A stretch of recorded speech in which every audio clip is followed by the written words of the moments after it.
Mbira is a very fascinating instrument, and I think that is one of the few examples of a system or body of knowledge that's almost very culture specific, both in terms of content, in terms of know-how.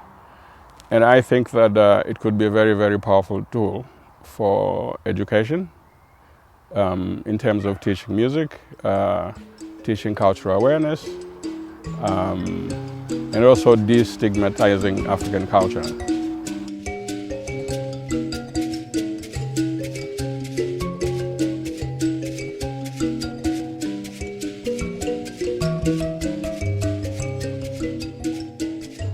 I also believe that every culture has got things that are unique to it, and that is the duty of that culture to fully exploit them, investigate them, integrate them into their intellectual and cultural life.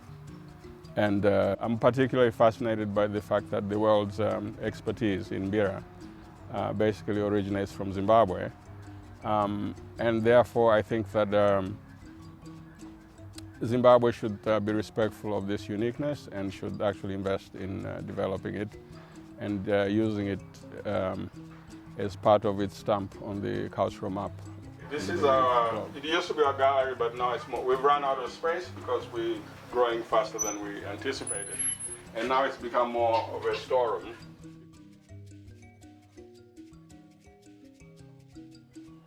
I'm basically a filmmaker by training. I've been doing Mbira for about 20 years now. Part of that was that I found Mbira very engaging, and I also felt that really I could easily transfer my filmmaking skills to Mbira. And in fact, to me, on an emotional level, there's not much difference between making films and making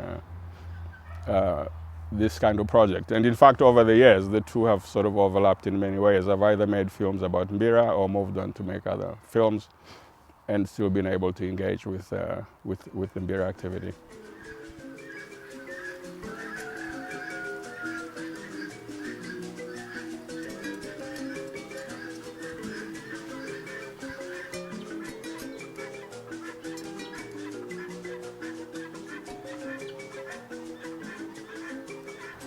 Over the years, I've collaborated with different musical genres. And one of the things that always came about was that the traditional Mbira has a fixed scale, which has some limitations in the sense that some songs you can play on Mbira, but you can't transpose them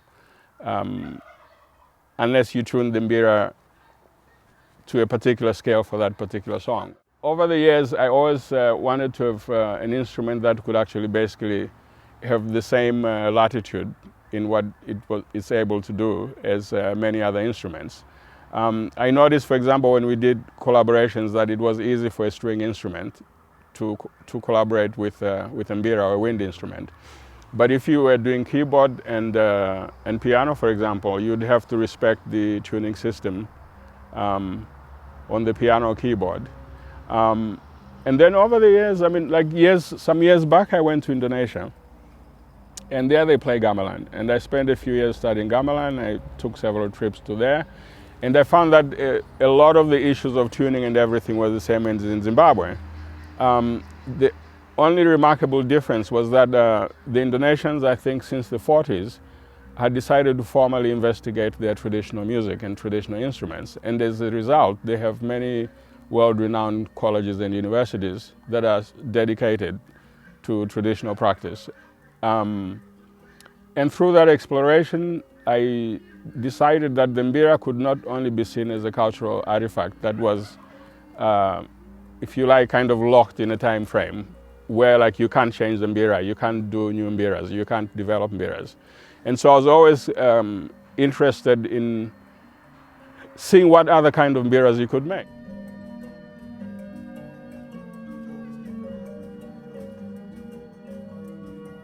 I grew up on a lot of rock music and pop music, like any other sort of urban kid. And I found that there were songs that I could play on Mbira, popular songs like pop songs or rock songs or jazz songs.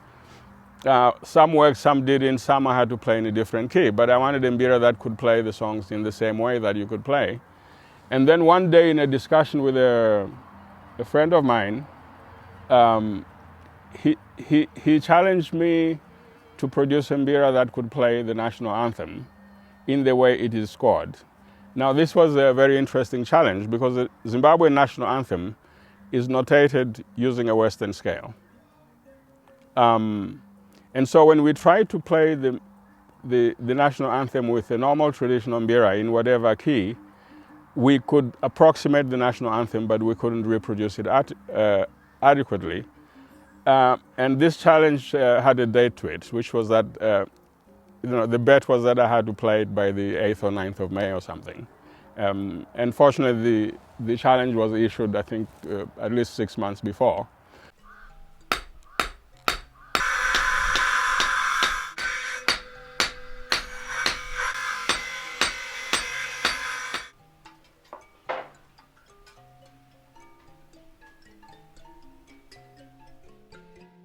So we started to make prototypes of different kind of instruments to see what could work. And in the end, naturally, it became clear that to play this music, we had to have a mbira that had a chromatic scale. We made a mbira of the same principle, and what was interesting is that when we finished the instruments, the craftsmen that I was working with, who are very proficient mbira players, generally could only play the traditional songs that they played. And I realized that this was because they didn't understand, if you like, the Western musical principles of how this scale works. And so what I did is I went to a friend of mine who's a keyboard and piano player, and I gave him one of these things, and I asked him to produce a score of any music and try to play with it. And after explaining the layout of the key, I was amazed that he could actually play just about anything he wanted.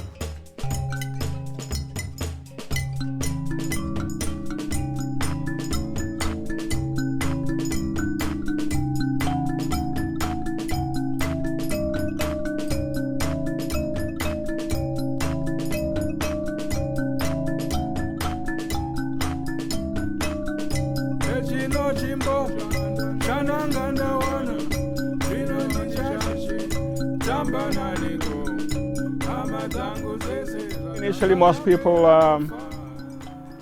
sort of said, "Why do you need to change the mbira? You know, it's our traditional instrument. It's been like this for 100 years." And my attitude is, nothing's ever stayed the same. Things have changed. Things have to change.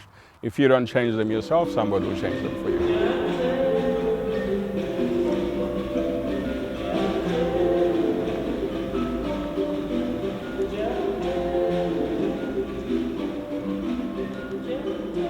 Realized that I couldn't use the traditional mbira ensemble, so I went to the police band because we'd done some other projects with them in the past, because their musicians are formally trained and they're very, very experienced because they have to perform regularly. And in fact, one of the things they have to do is learn, usually at very short notice, the national anthem of any visiting dignitary. And so they're very versatile. And so I gave them these mbiras. And I think within the first afternoon, they could play the national anthem. The only thing that was outstanding, which they had to work at, was the playing technique, because it couldn't be played like a traditional mbira, and the fingering was very different.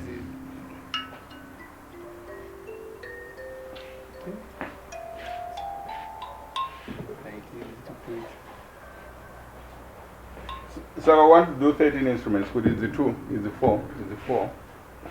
That's 8, 10. 10, 11. And then I was saying to use one voice and cast. Okay. Then it's clean until yes, boy. Okay.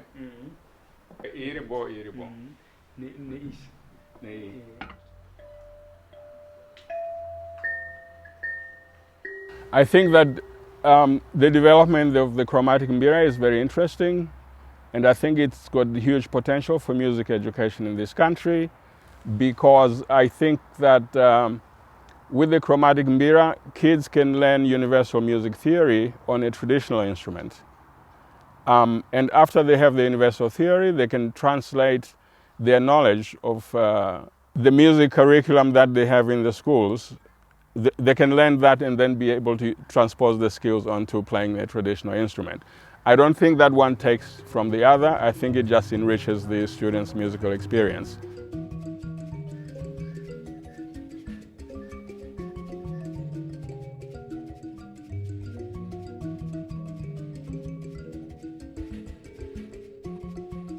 Non-Western cultures have always been articulated from the point of view of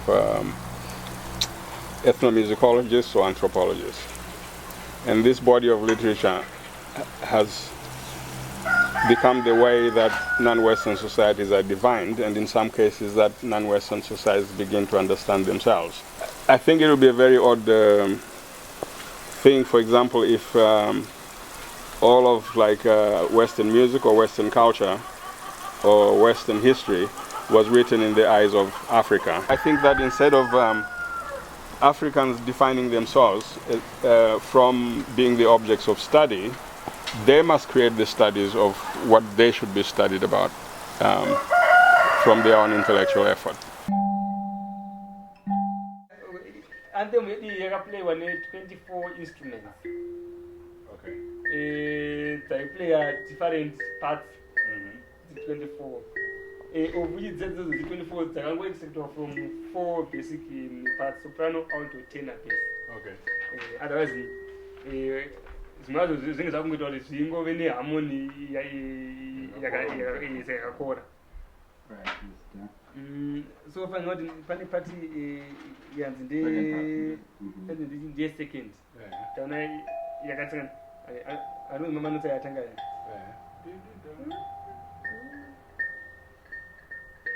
Yes, so we trumpet part.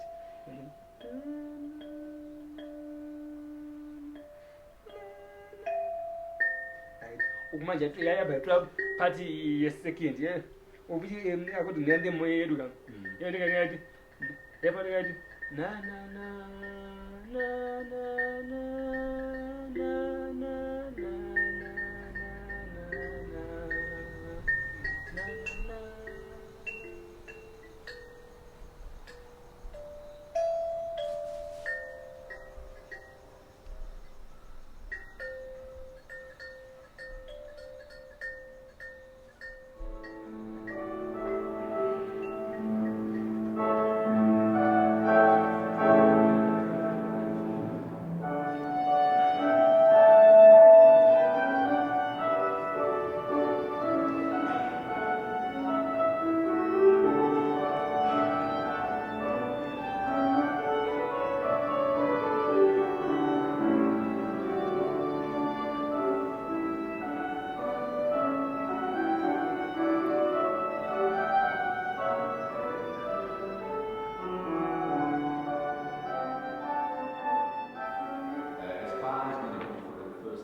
Our self-awareness is changing, and there's a realization that some of what we have is very useful and is very good and can be used to make Zimbabwe a better place. Also, if you look at this whole question of indigenization, self-pride, national identity, and everything, I think that it becomes inevitable that the country addresses its own cultural heritage and finds out a way of getting this integrated into national development.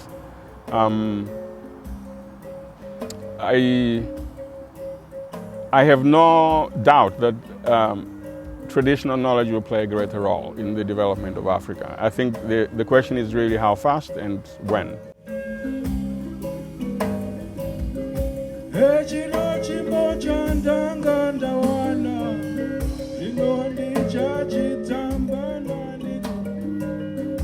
Amadzango dzese zvadzapera